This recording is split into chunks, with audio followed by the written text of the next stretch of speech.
Hello and welcome to chapter 6 of The Bigger Picture. Life after death. Once I had received that message, I was totally convinced that there was indeed life after death. I mean, how on earth did that medium know those things about me? Nobody in the church knew that I was pregnant, let alone a baby that I had lost.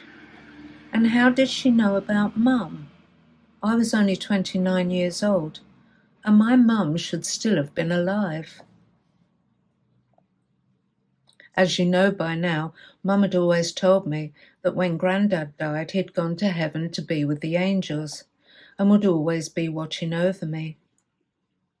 I didn't doubt her for a minute.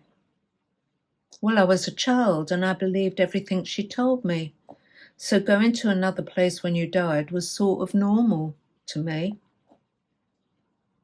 I had the full expectation of going to this special place too, once I was old enough to die, and Grandad would be there and he would look after me. This medium had just confirmed that there was indeed another place, and Grandad, Mum, and my baby were already there. Of course, I had no idea what this special place was like.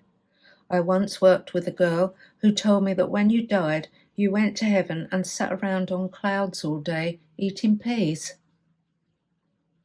Oh, for God's sake, that was just plain bloody stupid. In my mind, I made heaven somewhere lovely, a bit like a luxury holiday destination. Heaven on earth, eh? I wondered whether we would keep our same bodies when we went to heaven, which would be a bit of a shame really, as I didn't particularly like mine, and I would love to swap it for a better model. I wonder what people did all day. Not eat peas, that was for sure. But did they go to work, go out with friends and so on? I wondered what they did eat. I hope they had nice food. I had been to the States a few years previously to visit my husband's family and had tried my McDonald's for the first time. Oh, how I loved it. This was long before McDonald's became popular here in the UK, and so I rather hoped that there would be an unlimited supply in heaven. I wondered whether they lived with their families, because if they did, surely that would be a bit of a problem with second marriages. Oh, I wondered so many things, and I didn't have a clue about any of this life after death business. There was so much I needed to learn. It was about this time I started reading books by Doris Stokes.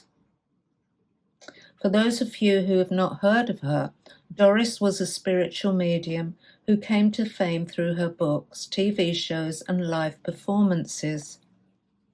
I read her first book, Voices in My Ear, and became hooked. She had lost a child too, so I felt we had a bond. I think over the years I read most, if not all, of her books, and they answered a lot of my questions. Of course, that was just the tip of the iceberg. But it was a start. There was so much more than I ever realized, and I never thought that this was just the start of my lifelong spiritual quest. I went on to read many books by different authors over the years, but I would always be grateful to Doris Stokes for raising more questions than she alone could answer. See you in the next chapter.